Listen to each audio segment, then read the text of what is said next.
the quicker that you can compound that. If you were to take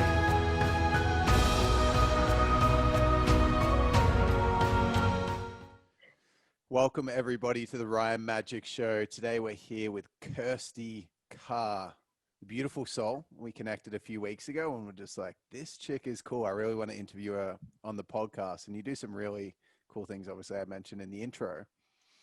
And I'm really curious as to what's led you to comedy. So first and foremost, thanks for coming on today. But the first thing I'd love for you to kick us off with is a little bit of an introduction to what got you passionate about, or what's the background behind your relationship with humor, comedy, and that whole chestnut?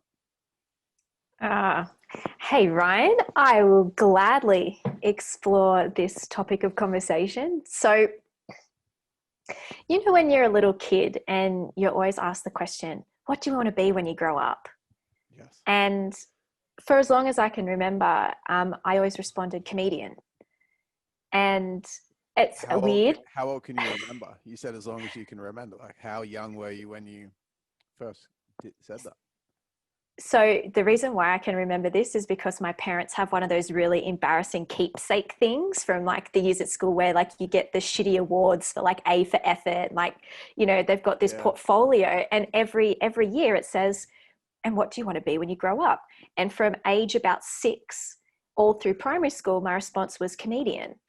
I want to be a comedian. I want to be an actor. I want to be a rock star. And then I ended up doing a degree in health and behavioral science and ended up being a policy nerd. So it all kind of fell to shit along the way. And you ended up a jackass. But now I'm back doing spiritual jackass. And it's funny how these things come full circle. For me, like, I always just loved making people smile. And I think it works 2 ways. Humor is one of my greatest gifts and talents. And it's also, you know, in spirituality, everything's about polarity. And so I also can use humor in a very egoic sense and use it as a barrier, as a defense mechanism. So comedy for me, when I'm in my heart, is something that's just spreading joy and being able to entertain people and make them smile and just kind of spread those really good vibes. And I also feel it's a really beautiful mechanism to communicate powerful messages without being on a soapbox. Yeah, it's beautiful. It's really interesting that you can go that far back to 6, because that's pretty young. I don't think I even knew what a comedian was when I was 6. Well, legit. Yeah. So that's remarkable. It's Was there any influence by, like, how'd you even know about comedy? I think so because I'm an only child, so I did love being the center of attention. And when I made my parents laugh, I was like, oh, they like this. I'm safe. So this is what I was going to say around that whole, there's a polarity to it, because I can use humor as a de-armoring. And if I can make someone laugh, I make them feel comfortable, therefore I am safe.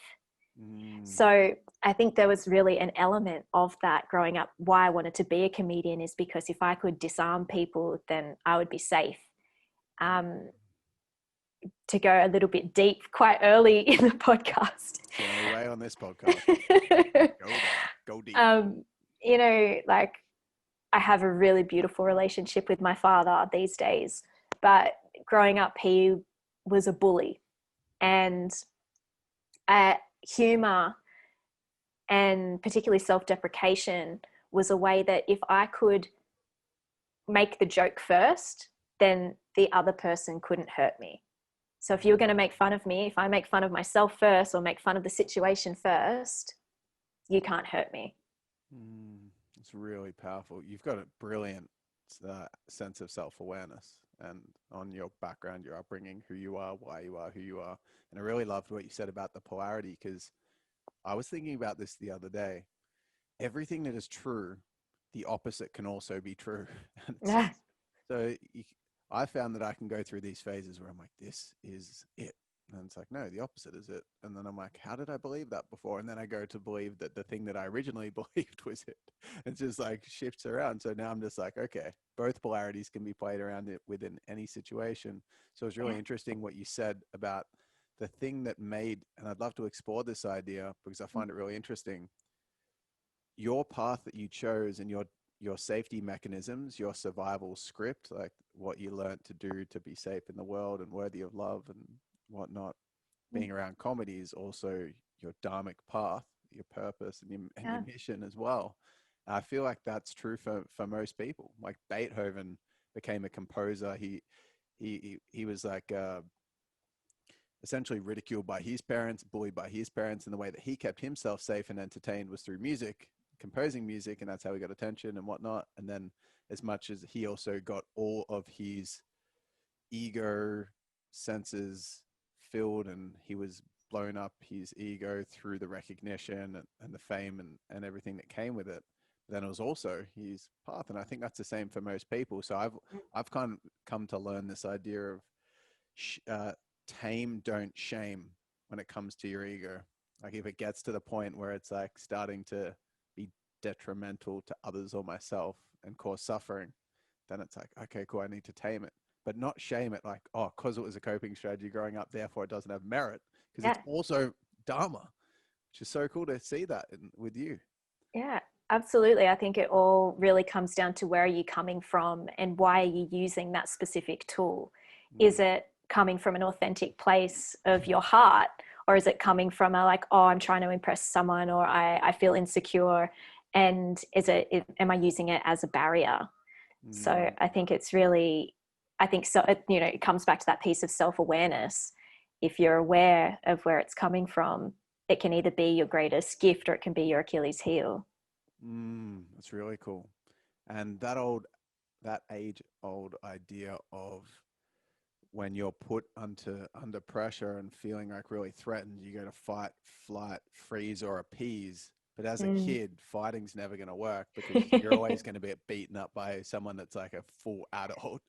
And you can't really run from your parents because you're in the same house. So I think people will usually either freeze or appease. And so it's interesting that you said that. I was also, my personality, which is, again, a blessing of mine, also a curse, is being like really nice, like a really nice person, really caring and loving and sensitive and gentle. But sometimes I can do that as a hope you like me. And it goes to my detriment because I'm actually not being fully authentic in some situations. Yeah, exactly. The people pleaser. If people like me, then I'm safe. Yeah. I think everyone can resonate with that on some level. And I find that that's kind of particularly for women. It's like be likable. Don't be too disruptive. Be nice. Yeah, I still like chicks that are nice. I'm not saying to be a like royal bitch either, but it's all part of the spectrum, right? It's all part of the authentic flow that every human has, where you can be an asshole, you can be a bitch, you can be all of the things. All of the things. Yeah. And I think that's a really nice little intro into spiritual jackass, because that's really why I've created this, is because we are all of it. Like we're not just spiritual, we're not just a jackass, like completely unconscious and unaware. Like we're human, we're having a human experience, and how beautiful that is to accept and embody all of that and just let the weirdo out of the bag. Love that so much, because it's so true. There's so many people that kind of disregard the deeper side to themselves and kind of play more surface. Like, I'm not, I'm not deep, I'm not lovable, blah, blah, blah. And then it's like, I would call them the muggles of society that aren't into spirituality and personal development. And then you've got the other end of the spectrum where it's like, I'm spiritual and perfect and I don't do anything wrong. And it's like, bullshit. Both of you are both. We're all both. And I freaking love that. I've got a random segue question. Sure. Relevant, but it's going to take away from the depth. But and I'm just going to pre-frame by saying I'm not massively well versed in the comedy scene. Like I don't know all comedians and stuff like that, some of the mainstream ones, and I'll tell you my favorite comedians. But who's your favorite comedian and why? So that's a really hard question because I like different comedians for different reasons. Yeah. You got to choose one. If I've got to choose one, I think it's got to be Dave Chappelle. Tell me about that. So he's just an absolute genius on stage. Even if you don't find his comedy funny, him as a comedian, as a performer, as an influencer is so powerful in his rhetoric. And he's just able to talk about some really like deep or controversial issues in such a way that they land, and they're even though they're offensive, they're not offensive. And I think that he's just got a real way of connecting with ideas, and he's just so quick. Like it just seems unscripted, and he's just off the cuff and responsive. And I think that he's a really powerful voice in comedy. Do you think that comes down to self-assurance? Because I notice, for example, people can say the same things with a different level of confidence and have it land completely differently. Absolutely. And I'm someone that's really good when I connect with people, especially like with chicks, of being like really inappropriate, because this is part of my personality. Like I'm always saying cheeky little things, and it lands, like it always lands. Like what's like just anything that's like dirty or appropriate, or just like I like playing in the inappropriate stuff, and it always lands.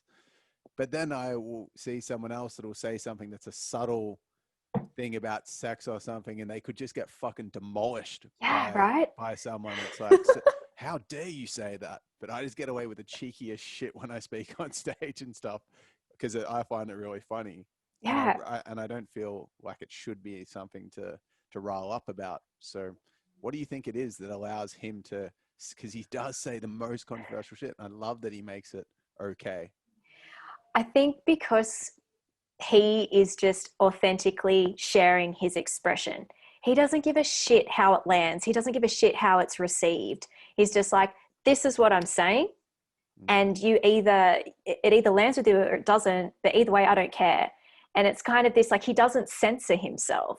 And I think there's so much freedom and personal authority that comes from that place, because you're like, wow.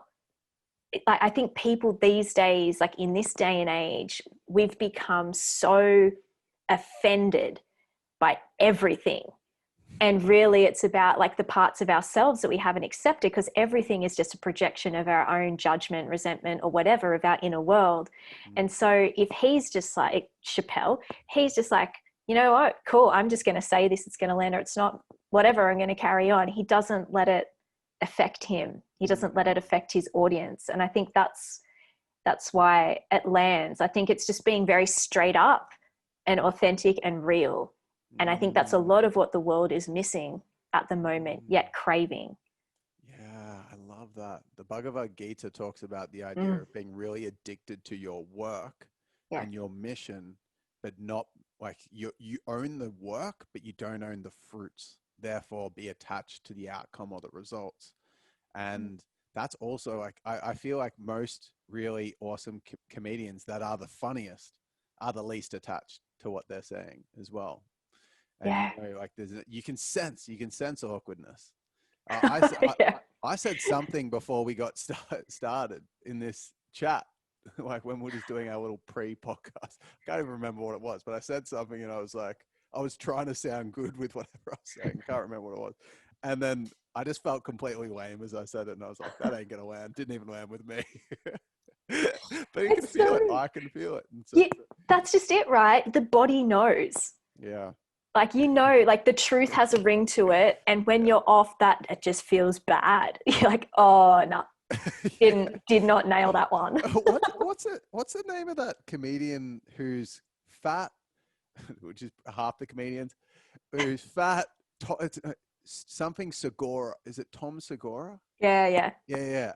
I find the shit that he talks about to be the most controversial, blatantly direct things, but he is so relaxed about what he's saying, so calm, and he believes it. He's like, yeah, you are a fat piece of shit, whatever he's saying. Exactly. He's like, yeah, it's true. And as a result, get the fuck over it. Like, it's true. And so he's just so relaxed, and everything, the Because what I don't like about comedians sometimes when I'm watching is I feel awkward listening because the tension of the intensity of the jokes, you can tell they're having to put on some big charade to try to have it land. Yeah. Whereas I love it when it's more lighthearted. So my favorite comedian is Sebastian Maniscalco. Do you know his work? No, I actually don't know who that is. Holy shit! I feel like you've got to leave this podcast today. He's got like 3 Netflix specials. He's like this dude that makes jokes about his Italian parent. He's just he's just having a great time when he's on stage. He's really lighthearted, but he uses a lot of gestures to make his points. Yeah, it's awesome. I'm glad that I said someone that you don't know because I'm not very like awesome at remembering comedians' names. Yeah, it's funny though, because I mean, I only started doing stand-up this year. Like it wasn't something that I was actively exploring. It's just people tell you, oh, like you're so funny, you should do stand-up comedy. I'm like, oh, I always wanted to be a comedian, but stand-up comedy scared the living crap out of me. So I was like, oh, no, it's fine, no. And then, yeah, so in terms of knowing heaps of comedians and knowing a lot about comedy, I'm still pretty green. Yeah, that's lots of fun to discover. Well, Oh, yeah. I would love to hear about how it was transitioning or doing your first few stand-up shows and getting into it, because I've thought about doing it as a fear challenge. And I told you when we connected through social that comedy scares me. The idea of trying to be funny freaks me the fuck out. It's like I reckon my biggest fear.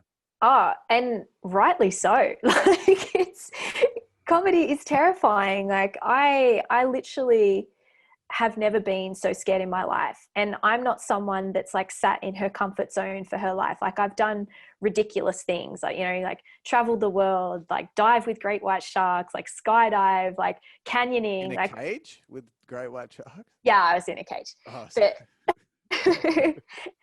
like I'm someone that kind of I push my boundaries. I like to expand and grow. Stand-up comedy is the single most terrifying thing I've ever done. Like when I did my first gig, there was a friend of mine who is a comedian, and he'd been on me. He's like, you need to start doing open mics, Kirst. You need to start doing them. And I was like, oh no, like I've got something on that night. Oh, like, yeah, I'll do it soon. And then he was running a room in Bondi, which is where I live. And it wasn't an open mic. It was like a paid gig with actual comedians. That's a big difference. It's a big difference. A dive bar, like meaning like one situation you're meant to fuck up, the other situation you're meant to rock it out 100%, nail every joke. And it's so funny. I was just like, all right, it's kind of like, I was like, yeah, I don't want to do open mics. I'm just going to go straight to like actually being with other comedians. I was like, I have no idea how this is going to land. And I was like, yeah, freaking out. Like my whole body beforehand, I was just sitting there, like my whole body was just like energy activating, like a tremoring mess. Wowzers. And I was like, fuck. Like, I don't want to do this. I don't want to do this. I don't want to do this. And my friends who are with me, they're like, you got this, Kirst. And it's like, oh my God. And it was honestly like an out of body experience. I like walked up onto the stage and I like delivered it, and no one would have known it was my first time, and no one would have known how petrified I was. But I couldn't actually really tell you what happened on that stage. It was literally like an out of body experience. Meaning that like you showed up there and it was so crazily out there for you that you literally don't even, like, it was just, you don't even remember what happened. All I remember is that the audience was laughing, and I was just so happy. I was like, I could have gotten up there and everyone just gone like, oh, boo, like, you suck, get off. Because there's something about being a comedian where people think it's absolutely acceptable to heckle. And I guess that's also part of that comedic culture. But everything in my mind was going, please don't get booed off the stage. Please get a laugh. Oh my God. And then and the other scary part of it was that the 2 comedians before me absolutely bombed. It was crickets in the crowd. And I would have personally liked that, because I would have been like, if I get crickets, then it's okay. because the people before me have also gotten crickets. Right. But it all worked out really well, and I got the laughs and I got the respect from the fellow comedians, and yeah. And then I've done a couple of other gigs since, but I haven't been actively doing them. Obviously, COVID, that kind of that little chestnut, that little biscuit really kind of little that little biscuit just razzled things up a little bit. Oh, so good. Yeah, well, that's massive props to you. Far out. That's like way out there. And you're what do you think of JP Sears? I love JP Sears. Yeah. I absolutely love JP Sears. I remember when I had my creative orgasm for Spiritual Jackass and being so excited. Like literally? Like literally. So I've stolen that. I can't coin that term as my own. It's from my friend Claire D. She has she's also a transformational comedian, and she had an idea for actually a show that I was on. It was called Love in Quarantine. And she's like, oh, I had this creative orgasm. And I was like, oh my God, that's exactly what happened with Spiritual Jackass. I just had this creative orgasm. I have to create this thing. And I'm madly like typing down all these ideas. And then I came across JP Sears and was like, oh, balls. There's somebody else doing something in this space. I really thought that I was the only person who was looking at combining like personal development or spiritual development with comedy. And at first I was devastated because I was like, oh, wow, he's actually really successful and he's doing this a lot better than I would. Yeah. But then, you know, as you would know, no one can have your unique expression. So what I'm creating is not what JP Sears does, but it's in a similar field. I'm just more Australian, a little bit more Bogan, and a little bit more crass. The trifecta. Yeah. But I really love what he's doing, and I actually really love that he's getting quite political as well, because he's got the following now. He's proved himself. He's a funny comedian. He's had sold out gigs. He is raising consciousness through comedy, which is something I subscribe to and share the same vision of. And now he's like, you know what? Well, stuff it. Like, I've got a massive following. Now what's really important to him, and I think is a really important thing across the world, is this idea of censorship.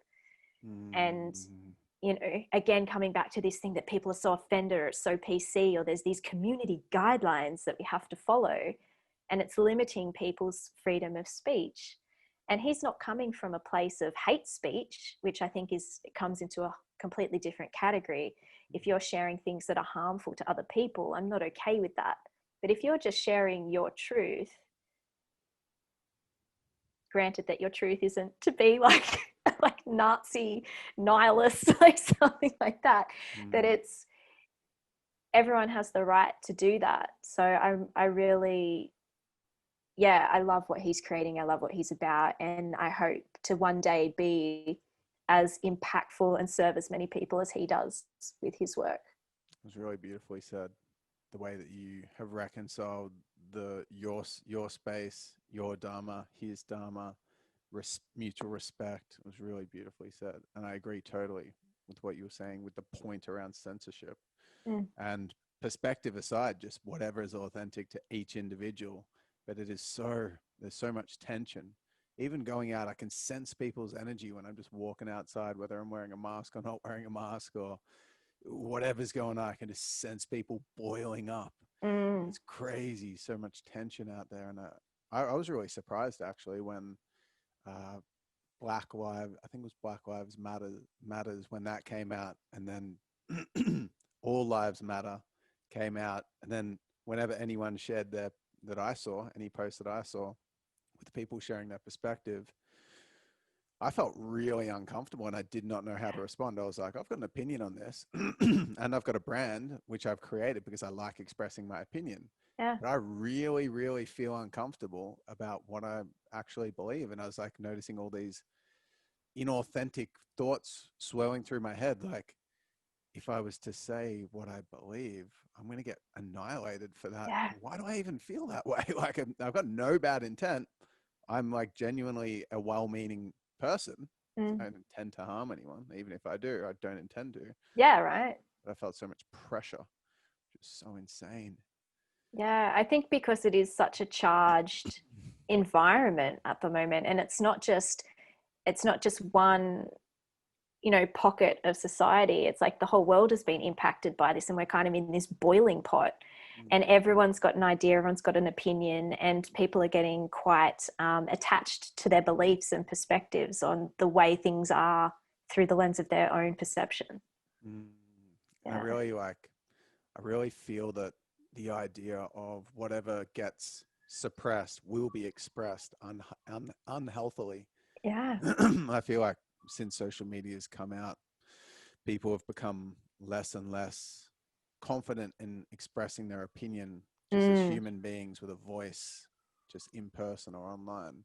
And as a result, it's like people are suppressing, and political correctness is like becoming stronger and stronger and stronger. And then that suppression just gets executed violently when it finally comes out, which I notice. Like if there's something that I don't say to like someone in a relationship that I feel, and I'm just not saying it, and I eventually say it, it's hard for it to come out with love. It's usually like, you fucking do this. You're a bitch. Exactly. So totally feel into that. I've got a segue question, which I'm really interested in. Okay. You obviously use comedy to make a difference by putting out meaningful information in a way that's easy to receive, because you're disarming people's shields, like you mentioned. How do you think people can, do you have any tips around how people can use comedy in their own lives to expand themselves or their businesses if they're an influencer? Like how could I use, how could I use comedy? Oh God, myself? there's like, yeah, like that's such a great question, because I find that we can all take things way too seriously. And the thing is that at the end of the day, it doesn't fucking matter. Like we get so wrapped up in the pettiness of like, oh my God, like, you know, today, oh my God, I was in back-to-back Zooms and I had to run around here and I had to run around here, and like, oh my God, I gotta like sit down, I haven't had time to eat dinner. It's like, how much would comedy serve you in this moment? Like, it's not serious. It's like, if you're able to laugh at the clusterfuck that is your life, it makes it way more tolerable. Whereas if you get caught up in the drama and the victimization of life's hard and it's unfair and woe is me in my privileged bloody like Western world, and don't get me wrong, like there are people that are going through really tough times, and I don't want to take away from that. But if you can find ways to laugh at what's going on, it just makes your experience so much better. Because ultimately the world isn't out to get any of us. It's just the way that we perceive things. And if we're here going like everything's going wrong, whereas just be like, oh my God, like I literally just like had my Zoom camera on while I took a wee, I could think that that was like the worst thing in the world. I could just be like, oh my God, I really hope somebody saw that. Exactly. I love humorous things, the inappropriate stuff. Yeah. It sounds like it's essentially like a pattern interrupt. Like humor is a pattern interrupt. Absolutely. You go.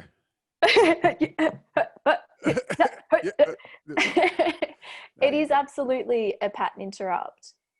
That's all I had to say. So I'll take over again.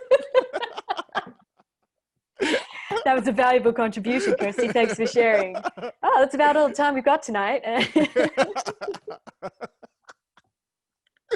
So good. You go. Actually, coughs up and good up. There's so much pressure now. I've got performance anxiety. Oh, I just lost my boner. So yeah. So with the whole pattern interrupt, being able to use comedy, it just makes people feel comfortable as well. It's a relaxation, And yeah, if you can get your body out of that fight, flight malarkey, fight, flight, freeze malarkey, and come back into a parasympathetic state, laughing is a really good vehicle to be able to do that. So if you can, you know, coming back to the intent of your question around like how could coaches or speakers or entrepreneurs be able to use comedy to communicate their message, as long as it's done authentically and it's not real cringeworthy, I think that it's because it can really flatline. Start off small and build. Yeah, like even if it's just, you know, you just make a little funny joke about yourself. It shows that you're personable. It shows that you don't take yourself too seriously, that you're here to create a space where other people feel comfortable. And if you're able to do that, your audience becomes a lot more receptive. I've got a question around some tips around how to bring up the human next. But first, I wanted to mention something that worked really well for me in my last relationship, and that I saw my previous head coach of my business do a lot as well. He would essentially take, and this is what happens with coaches and people in personal development a lot, there's a lot of seriousness around people's problems, and a lot of the time the problems aren't that significant. And my ex, when she would start complaining about something and it's small, I would just like get on board with her, but just exaggerate it massively. So she might be like, oh, I'm just really pissed off because this person is, or like, I'm just really pissed off because the ad didn't get approved. And I'd just be like, oh, the ad didn't get approved. Oh, fuck. This is fucked. You and me right now should create a hate letter and send it into Zuckerberg. This is just fucking bullshit. And just like go absolutely to town on that thing. And we would just both crack up laughing. Yeah. And I would hear my head coach do this a lot of the time when people would come in and they'd say stuff like, you know, oh, my ad didn't get approved. And he'd be like, oh, well, you should just pack it up and quit. Like, your ad didn't get approved. That's fucking it's a game. It's done. Why are you even running your business anymore? Just like exaggerate stuff like that all the time. It's so true. It's like as humans, like we catastrophize everything. Like it's the worst thing in the world. And like you wake up the next day and you're like, oh, what's for breakfast? Like, it's so true. Things move on. Everything's temporary. Yeah, it can be painful. Yeah, it's shit. Like life isn't all sunshine and unicorn farts. Like you've got to go through some stuff, but it's all temporary. Yeah. So do you have any tips on how people can be funny? How do I be funny? Legit though, like whenever I can be funny by accident, or if I find something funny and I'm talking and speaking, then it's naturally funny for everyone. Yeah. But actually bring that in preparation and be like, all right, I've got this joke and I'm going to tell this joke to these 50 people I'm presenting in front of. That scares the shit out of me. But if something naturally comes up, which for me is, I guess finding your style would be a part of it. For me, just cheeky little things that people I'd expect. When I'm thinking I could really be cheeky to this person and then I do it, I find it hilarious myself. Yeah. And that's funny for others. So I think there's a couple of things. I mean, one, I would also start with the caveat of know your audience. Like, don't go into like a little like group of 80-year-olds in a sewing class and be like, look at my big black dick. Like, they're just gonna be like, that's not funny at all. And they probably start crying. So I think know your audience. It's like, what can you get away with? And sometimes, yeah, like you said, you can be cheeky, you can make things land. But one thing that I heard about comedy, I think it might have been Tez Ilias, who is a British comedian, who's a friend of mine. And he said that being a comedian is really just about observing the world. So if you can look at something, so this is a tip on how to be funny. Like you look at something and just start unpacking that one thing. Like you could be like health and wellness. So like the health and wellness industry, like what is funny to you about that? Like the fact that people are up at 6 o'clock in the morning, like running along the beach, like what's funny about that?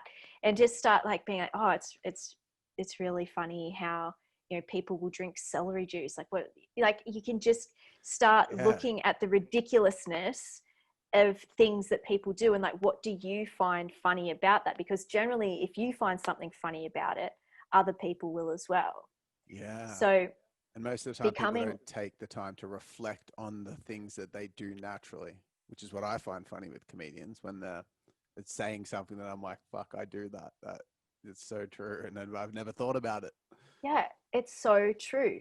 It's, you know, and in like that thing about knowing your audience, like what's something that you've all got in common. So it's like finding that commonality, and then observing the obvious. To go back to like the intuitive training that I've done as a coach, is very much around, you drop into a state of innocence or a state of presence, and you observe the obvious. And sometimes like the most obvious things are the most hilarious. Yeah, that makes so much sense. What was I going to say? I've got no idea, but I can ask another question. So that's like oh no, that was right.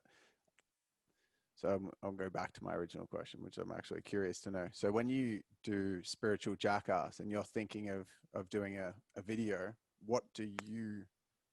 how do you come about creating a funny video? Like, what's your creative process to put that together? Are you always writing things that come up in notes and then it builds, or how does it work? I generally tackle life frequently asked questions, or I do like really satirical takes on spirituality. Or sometimes it's not, maybe it's just satire in general. Like I did an episode about 12 ways to spot a Bogan, which had no value in it other than just being hilarious to me. I love that. Yeah. So my process is like, I come up with a theme. And so I'm releasing an episode on Thursday. And awesome. The theme for this episode is how to avoid responsibility. So it's more that satirical side of things. It's like, well, how can I dodge responsibility? So then my process is I have the theme, and then I'm like, okay, what are the things I want people to take away? Like, because I generally, most of the time, like to provide some takeaways, some tips, some value for people. And then I just write it like a blog. So for me, I guess writing comes quite naturally. So I will just get my theme, have the things. Takeaways like a blog. Yeah. Before you do the jokes. Yeah. So I write it like a blog.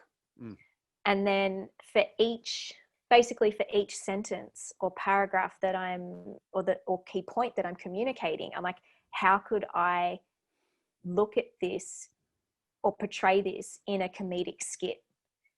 And sometimes it's very literal, and sometimes it's not literal at all.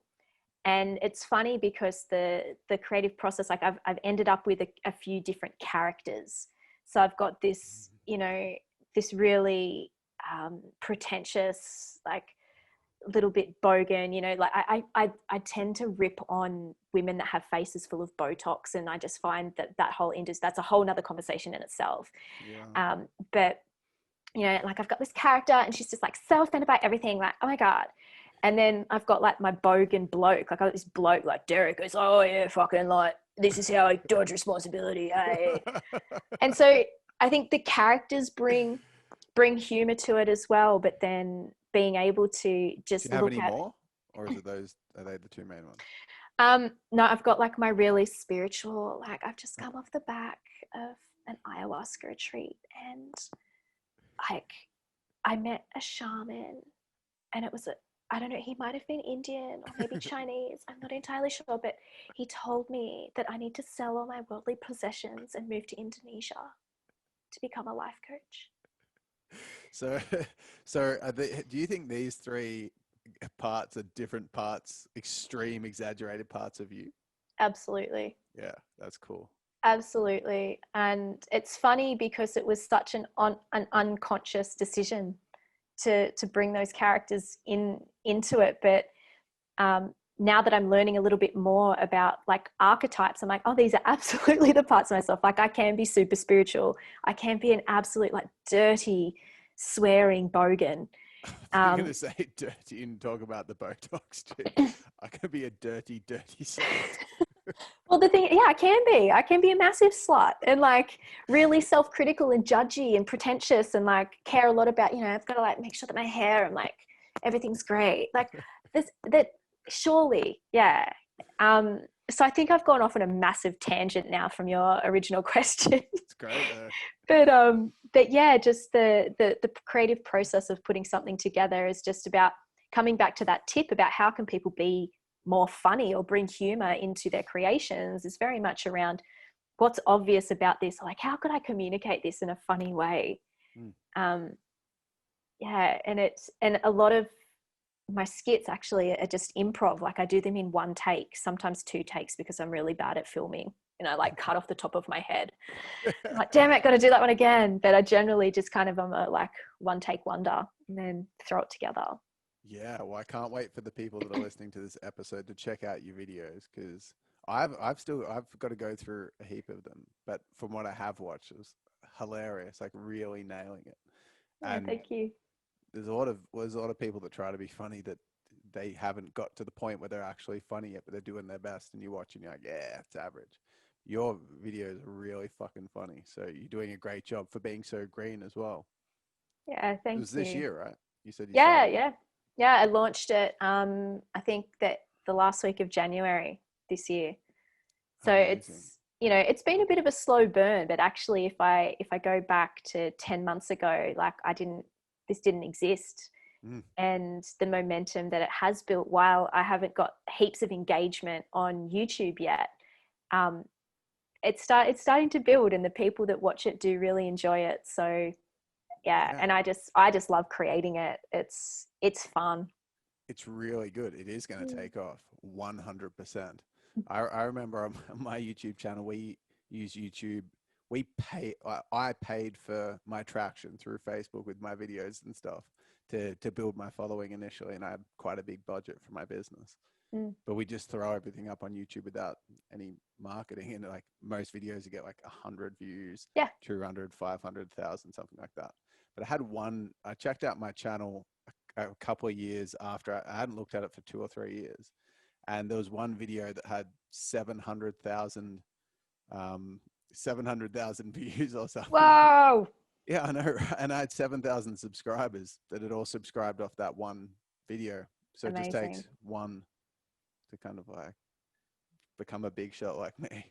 Oh, if I can be as big as you, Ryan, I mean, I know that I have made it. At the time, it was really funny because I was telling my best friend, I was telling my ex-partner and my best friend's partner about it at the time. And they're like, wow, that's amazing. My ex came out without realizing it was a dodgy thing to say. And she was like, oh, I thought 1 million views was good.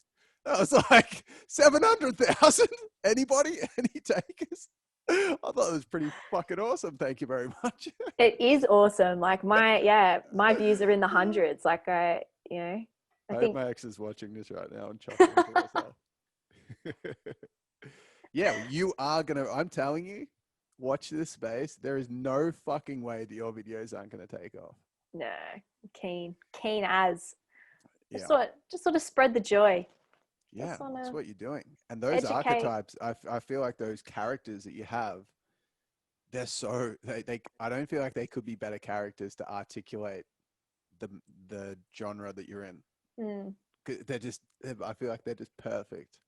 And our space, like I'm gonna watch more of your videos because I'm excited to get behind it, and the people in our space are definitely gonna share it. So it's gonna take off. Cheers, man.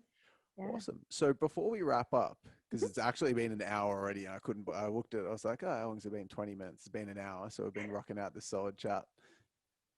Before we wrap up, I've got one more question I want to ask you, but before I do, where would you like to direct people from this chat? Like, where would you like people to go? Oh, I would love them to subscribe to Spiritual Jackass YouTube channel. So at Spiritual Jackass. Sick. And do you have a like Insta and Facebook and stuff as well? Called Spiritual Jackass? Everything's at Spiritual Jackass, or if you want to follow me personally, it's Kirsty Carr. Awesome. With a double R. But you can generally find the two, they're linked to each other. Yeah, well, I've loved what you've shared, and I've got one more question. So there's more awesomeness to come, but I highly recommend that people check it out, but send you a message as well. I always encourage people to send a message to those that jump on the podcast, just Any follow-up questions? Anything that stood out in particular? I've actually got 2 more questions. First question is, it's what you were talking about in terms of how to make things funny was pretty, was like if someone was to put together a full skit, right? Almost. It was like more of a thorough thing. Do you have any like little mini tips for how people can drop tiny things into conversations? Do you know what I'm saying? Like something that's more subtle or quick and easy, little stabs, or any specific ideas around that? That's so funny because I don't think about being funny. Yes. So to like be able to go, oh, how do you be funny? It's like, oh God, I don't know how you be funny. I think being able to, I don't know, just to make light of situations. I know like self-deprecating humor isn't great, but even just being sarcastic or like having kind of throwaway comments that.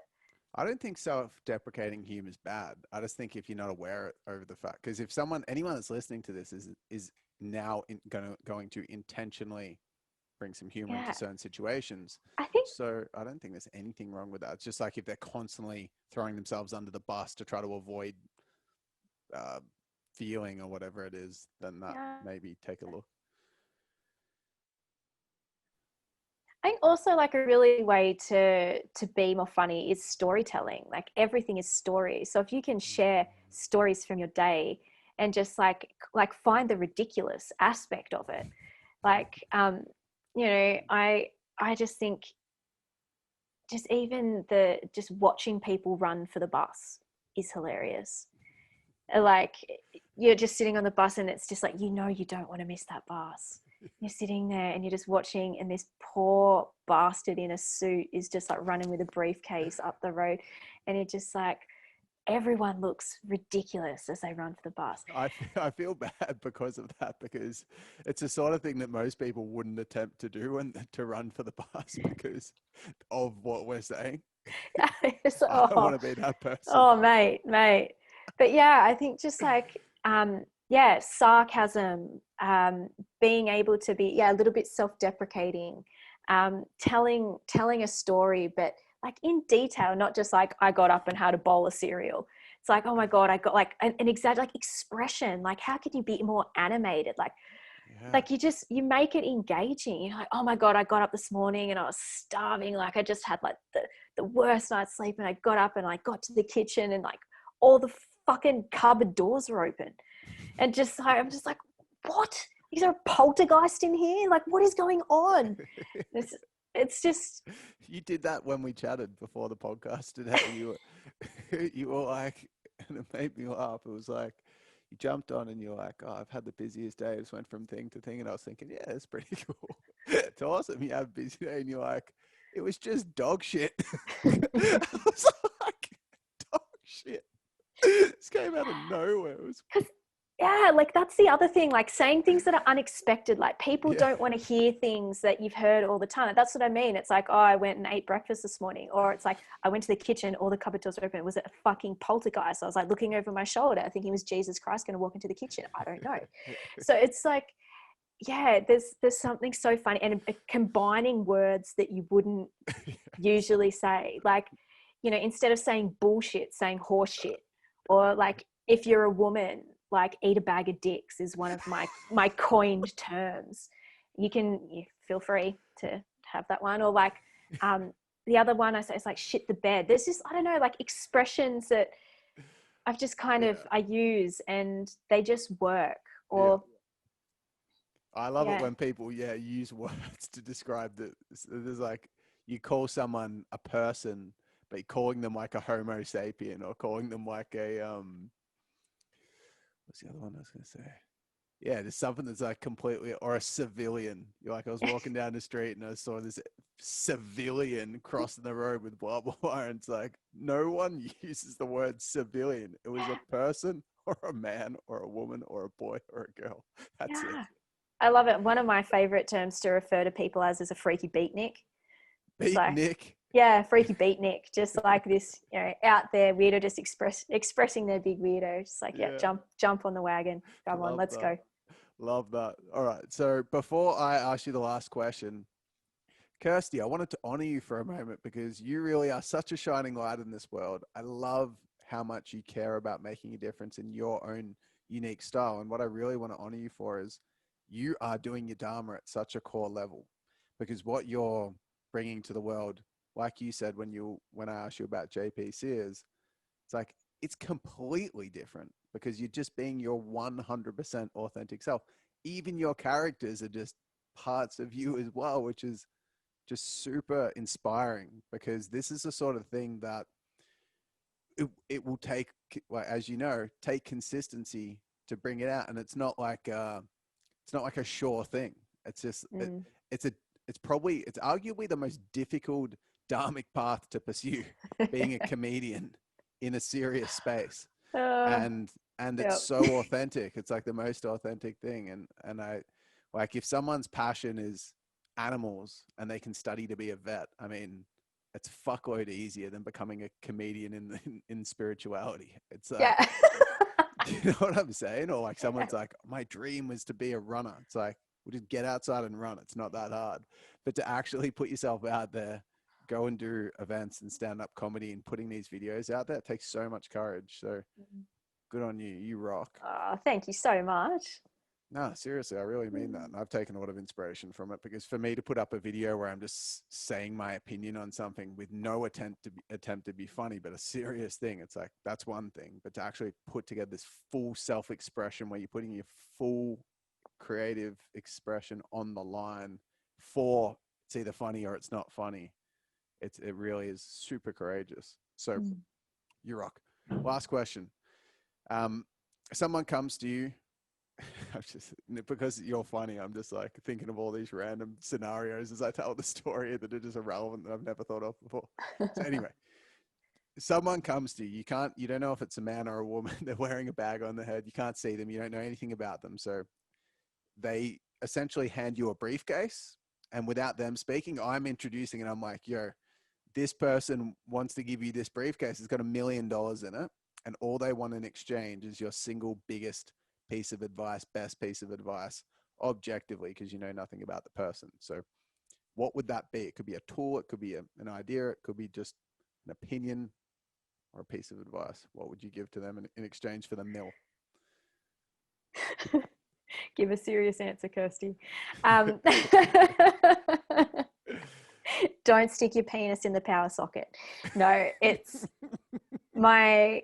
Perfect example. What we're just talking about before.